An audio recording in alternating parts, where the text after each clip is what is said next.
Let's bring in Republican strategist Jack Burkman and Democratic strategist Bob Weiner for some insight into the possible shutdown. Hey guys, there was a moment today in the House of Representatives where we could have gotten another stopgap measure, one more week to breathe and kind of regroup here. But the Republican bill threw in a few social issues like cutting abortion funding in D.C. The Democrat-controlled Senate declared it a non-starter. President Obama threatened to veto it anyway. Jack, isn't this game playing?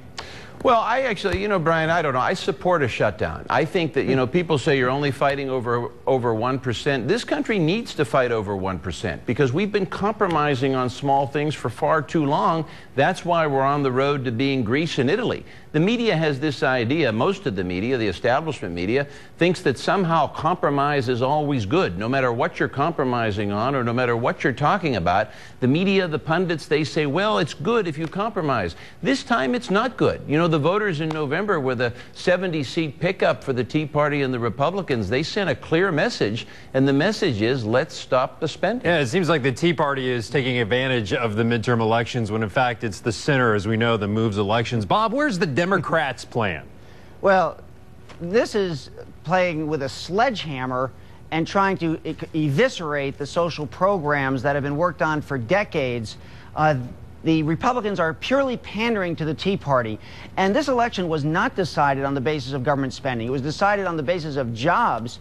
And if you want to cut the budget, there are places to do it. Well, I think people would disagree, Bob. People wanted the spending to stop. They wanted Obama's health care plan to stop. I think that was the consensus about the midterm. So there was a consensus that the spending needed to stop. That was not a consensus. The consensus was over jobs. And if you wanted, there was a consensus, and it was to not have tax breaks for the rich. Oh, Bob. $1 trillion. Jack, don't interrupt in the middle of my thing. I don't interrupt yours. So, the tax breaks for the rich is something that the polls all show people oppose. And in fact, the Republicans put $4 trillion of tax breaks out upon us now, and another $4 trillion during Bush. So you want to know where this deficit came from? It's the $8 trillion of Republican tax breaks. No, Brian, I'm chomping at the bit here. First of all, with a 70-seat pickup, believe me, it was overspending. Any poll you look at shows that. That's number one. The other thing, talking about Medicare and Social Security, well, we have to remember, these are not programs for the upper 5% of the society. They're programs for the great mass of people.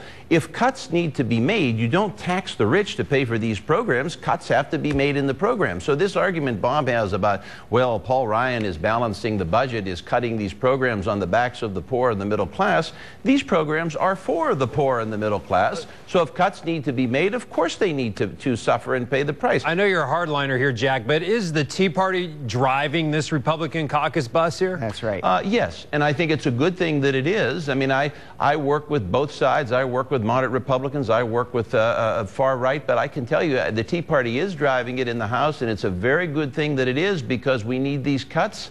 And we need this very badly. So, Bob, I'm going to go back to my original question to you, which I don't think was answered.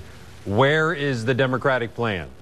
There is a Democratic plan. President Obama came out a month ago with a $33 billion proposal for cuts. Jack Lew had a news conference. President Obama went to the press briefing room right after and proposed the cuts that the Republicans have been responding to, but trying to destroy the social fabric of Medicare and Social Security. And by the way, Jack, Social Security is funded by seniors' own payments for 30 years, and the money's been used for the rich tax breaks. That's an outrage, and seniors have every right to be outraged at Paul Ryan. Okay, here's the thing. Let me translate what Bob has said. Bob has said the Democrats and President Obama don't want to do anything with Social Security or Medicare. They want to just let the time bomb of spending continue. They don't want to address it. They don't want to do a thing with it.